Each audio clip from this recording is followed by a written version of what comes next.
मैं जयकृष्ण गोस्वामी अगरजान पंडित का कहानी सुनाने जा रहा हूँ। एक भाई था, वो अपने बहन से बोला। एक भाई था, वो अपने बहन के यहाँ गया। उसका बहन ने अच्छा अच्छा खाना बना करके अपने भाई को खिलाया।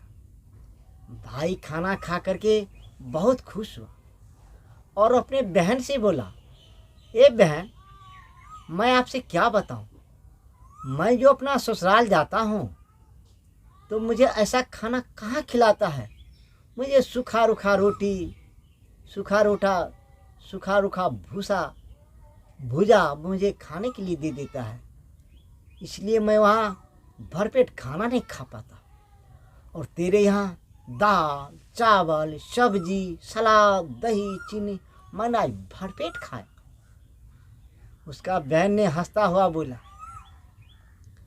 अरे भाई, तूने ससुराल बहुत जल्दी जल्दी जाता है, इसीलिए तुमको अच्छा खाना नहीं देता है और अच्छा सत्कार नहीं करता है। मान घटे जहाँ नित्य जाए, बराबर जाने से वैल्यू खत्म हो जाता है। वही ससुराल तुम बहुत दिनों के बाद जाओ, देखो तेरा कितना इज्जत हुआ। अब बहन की बात भाई मान लिया और गांव छोड़ करके कमाने के लिए चला गया।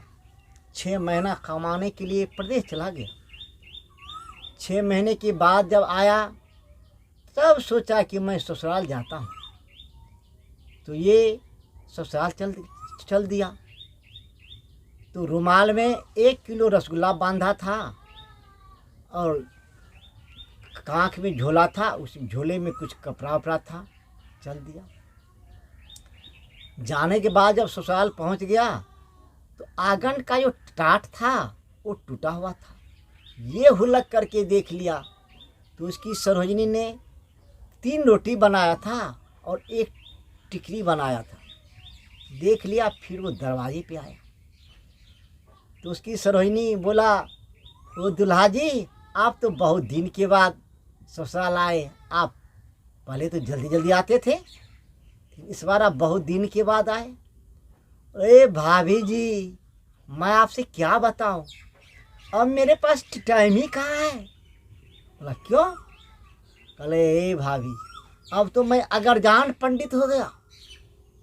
मैं अनजान सामान को बताता हूँ, जो कोई नहीं जानता है वो मैं जानता हूँ। बोला हाँ, आप अगरजान पंडित हो गए? बोला हाँ।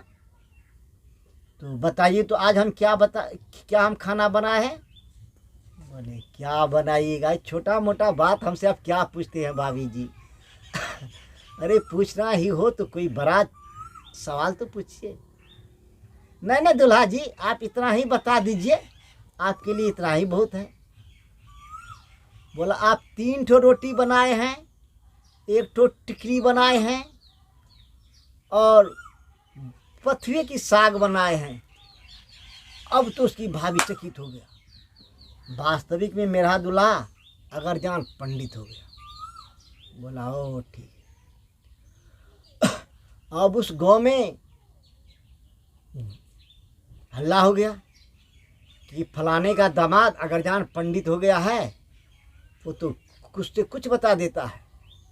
इतने में एक आदमी का गधा चोरी हो गया था या खो गया था। वो दौड़ता हुआ आया, बोला दुल्हा जी, मेरा गधा खो गया है या चोर ले गया है, मेरा गधा बता दीजिए कहाँ है। बोला कोई बात नहीं, जाइए कल सुबह आइएगा, कल सुबह बता देंगे। फिर बेचारे अगरजान पंडित रात में खाना पीना खाया और सो गया। सुबह होते ही लोटा लिया, लोटा लेकर के रहरी के खेत में पैखाना चला गया। पैखाना जाने के बाद रहरी में गधा छान लगा हुआ था, रहरी में ओझरा गया था।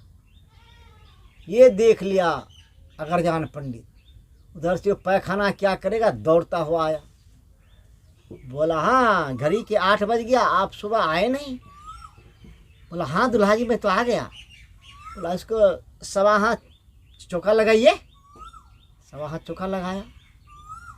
बोला इस पर 5 ठो सुपारी दीजिए, 5 ठो पान दीजिए। 5 ठो पान का पत्ता दिया, सुपारी दिया। बोला हाँ मेरे पतरा में कहता है, अगरजान पंडित के पतरा में, जो आपका घोड़ा रहरी खेत में वजराया हुआ है, छान लगा है, जाकर के देखिए तो। अब वो गधा वाला दौड़ते दौड़ते दौड़ते दौड़ते रहरी खींच गया। तो गधा उसमें छान लगा हुआ था, गधा कहाँ भागता, उसमें वजराया हुआ था। अब गधा को खोल के यहाँ लाया और दुल्हा जी का पैर पकड़ लिया, अनजान पंडित का पैर पकड़ लिया। पंडित जी मांगिए, आपसे क्या मांगना है हमसे मांग लीजिए, हम गधा के लिए तो 4 रोज सिर बेकल थे। बोला हम कुछ नहीं मांगने वाले, आपको स्वेच्छा से जो देना है दे दीजिए। वो बेचारे क्या काम किया, तो 5,000 रुपया दे। अब 5,000 रुपया लेके अगरजान पंडित तो मस्त हो गया, समझे। अब एक आदमी क्या काम किया, साला फलना का दामाद तो पहले पंडित ही नहीं था, अब पंडित हो गया। एक फतिंगा को हाथ में पकड़ लिया और वहाँ गया। बोला भाई अगरजान पंडित, बताना तो मेरे मुट्ठी में क्या है। बोला भाई इस बार की जांच तो बहुत बड़ा जांच है, इसके मुट्ठी में क्या, हम क्या बताएंगे। हुलक बुलक के रोटी देखा, पैखाना करतंग गधा, अमृत पंडित झा फतनी झा छेर छेर भरी। हुलक बुलक के रोटी देखा, पैखाना करतंग गधा, अमृत फतनी झा छेर छेर भरी। अब वो हाथ में जो फतिंगा को पकड़ा था, फतिंगा तो हाथ में छेर छेर भरा था, यानी पैखाना काट कर दिया था। ऐसे हाथ खुला तो हाथ में पूरे हाथ पैखाना लगा। बोला धन्यवाद है अनजान पंडित, आपके जैसा पंडित तो इस दुनिया में कोई नहीं है, आप वास्तव में अनजान पंडित है। अब ये बात उस राज में फैल गया। राज में फैलने के बाद रानी का 9 लखा हार चोरी हो गया था। तो राजा ने अपने सिपाही को भेजा, अरे फलना का दामाद जो है वो अगरजान पंडित बन गया है, उसे जरा बुला के ले आना, जो 9 लखा हार का पता लगाएगा। तो आया, बोला ए अगरजान पंडित, आपको राजा साहब बुला रहा। बोला जाओ जाओ बोल देना राजा से, खाना पीना खा करके 8 बजे आएगा। फिर 10 बजे नहीं आया, 11 बजे बीरबल आया। वो अगरजान पंडित, आपको राजा जी बुलाए हैं, आप चलिए जरा, आपसे राजा जी मुलाकात करेंगे। अगरजान पंडित बोला ए बीरबल साहब, आप जाइए और राजा से कह दीजिएगा जो 2 बजे आएगा। 2 बजे भी यह अगरजान पंडित वहाँ नहीं पहुँचा। फिर 3 बजे ददवान जी को भेजा, ददवान जी आया। बोला ए अगरजान पंडित, आपको राजा साहब बुला रहे हैं, राजा साहब आपसे मुलाकात करेंगे। बोला अरे ऐसे उलाहट बुलाहट पे हम जाने वाले नहीं हैं, राजा खुद हाथी लेके मेरे पास आएगा, हाथी पे हमको बिठा के ले जाएगा, तब ना हम जाएंगे, हम गांव के दामाद हैं। यार सोचिए, अगरजान पंडित है तो क्या है, हम द्वार द्वार तो बोखने वाले नहीं हैं, हमको माँ सरस्वती का देन है जो हम अगरजान पंडित हैं। अब दवान जी गया और राजा से बोला। राजा तुरंत ऑर्डर दिया सिपाही को, हाथी पे हौदा लगाया और हाथी पे बैठा, माथिया को लिया, वहाँ से आया। अब बोला ए अगरजान पंडित, चलिए मेरे दरवाजे पे। अब अगरजान पंडित हाथी पे बैठा और झूमता हुआ राज दरबार में आया और बोला हाँ सरकार क्या बात है बताइए। बोला रानी का 9 लखा हार चोरी हो गया, जरा इसका पता लगा दीजिए। बोला ठीक है कोई बात नहीं, हार का पता लग जाएगा, हम हार को देख रहे हैं, कौन लिया है वो तो हम देख रहे हैं, लेकिन अभी नहीं बताएंगे, कल 8 बजे बताएंगे। बोला ठीक है।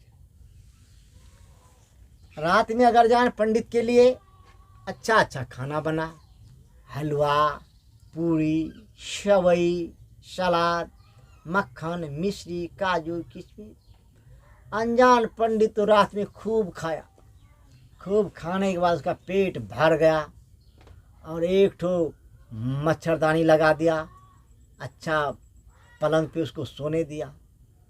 रात में अगरजान पंडित को नींद कहाँ है, नींद तो उसका हराम हो गया। तो अगरजान पंडित जब सब सो गया, इसको नींद ही नहीं हो रहा था। अगरजान पंडित कहता है, हुलक बुलक के रोटी देखा, पैखाना क्रंतन गधा, मुट्ठी में फतिंगा को देखा, आगे निनिया नीन पर जो दिन के बर फांसी, आगे निनिया नीन पर जो दिन के पर फांसी।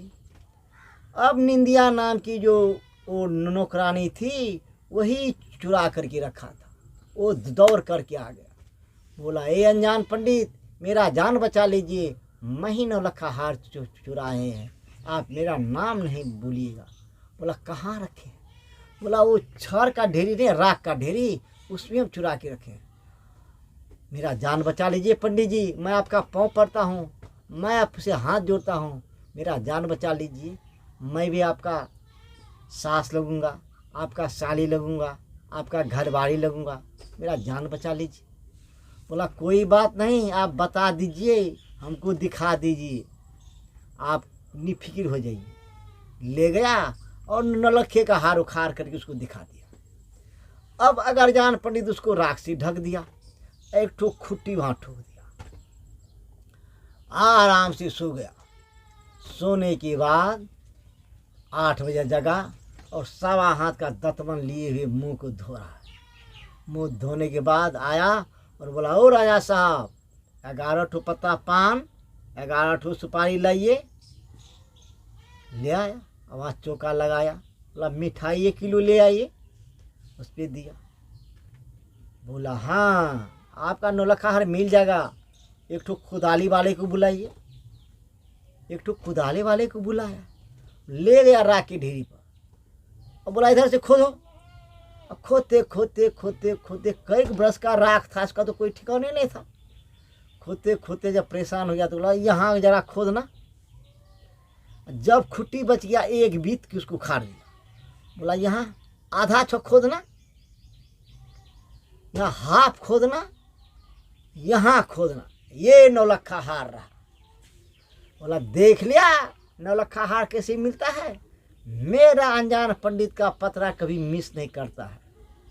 अब नौलखे का हार लेकर के राजा रानी के पास गया। राजा ने रानी को बुलाया, बोला, रानी पहचाना, यही तेरा नौलखा हार है? बोला, हाँ राजा साहब, यही नौलखा हार है। अब राजा ने उसी क्या काम किया, एक तो हाथी दिया और एक थैली सोने का थैली दिया और 5 टुक कपड़ा दिया और उसे अपने यहाँ से विदा कर दिया। मेरा अगरजान पंडित का कहानी समाप्त।